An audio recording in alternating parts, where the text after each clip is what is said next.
আসসালামু আলাইকুম, কেমন আছেন সবাই? প্রবাসী ঘরের ছেলে নতুন একটা ব্লগে সবাইকে অনেক অনেক স্বাগত জানাই। আজ রবিবার আর সময় বলছে সন্ধ্যা 8টার মতো বাজে। আজ তো আপনারা সবাই জানেন মাহে রমজানের প্রথম একটা দিন, সুন্দর দিন। তো আমরা সবাই মসজিদে গিয়েছিলাম।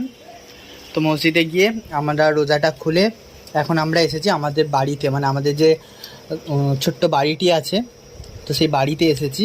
আসার পরে দেখছি যে আমরা যার আন্ডারে কাজ করি, যিনি আমাদের সেট, তো সেটের হচ্ছে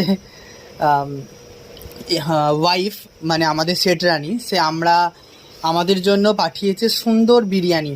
দেখতে পাচ্ছেন কতটা সুন্দর, আর অসম্ভব সুন্দর একটা গন্ধতে গোটা ঘরটা পুরো মমা করছে, অতটা সুন্দর একটা গন্ধ। তো আজ আমরা যেই কারণে বসেছি, তো আপনারা তো সবাই জানেন আমরা 30টা রোজা রাখবো। তো হয়তো আর এরকম রোজা রেখে বিরিয়ানি নাও খেতে পারি। হ্যাঁ, তো প্রচণ্ড সুন্দর। আজাদা কীরকম হয়েছে কিছু একটু বলো। সুন্দর। হ্যাঁ, তো আজাদাও এখানে খেতে বসেছে। তো আমাদের সেট রানী বহু ভালোবাসায় ভালোবেসে আমাদের এই বিরিয়ানি করে পাঠিয়েছে, যাতে আমরা এই রমজানের প্রথম দিনটায় ফল টল খাওয়ার পরে যেন সুন্দর বিরিয়ানি খেতে পারি। হ্যাঁ, তো তাকে অসংখ্য ধন্যবাদ আমাদের জন্য এটা পাঠানোর জন্য। সবাই খেয়ে খুব নাম করছে, খুব ভালো হয়েছে বলছে।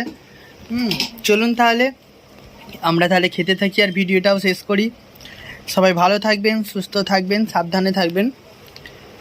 আর যদি আমাদের এই ছোট্ট ব্লগটি ভালো লাগে অবশ্যই কমেন্ট করে জানাবেন। একদমই ভুলে গেছি একটা জিনিস না দেখাতে, এখানে আবার সুন্দর পায়েস করেও পাঠিয়েছে। সুন্দর পায়েস, একদম গোবিন্দভোগ চালের পায়েস করে পাঠিয়েছে আমাদের জন্য। তো আমরা খেতে থাকি, ভিডিওটাও তাহলে শেষ করি। ভালো থাকবেন সবাই, সুস্থ থাকবেন, সাবধানে থাকবেন। দেখা হবে খুব শিগগিরই নতুন আবার একটি ব্লগে। ততক্ষণ পর্যন্ত সবাইকে জানাই আসসালামু আলাইকুম।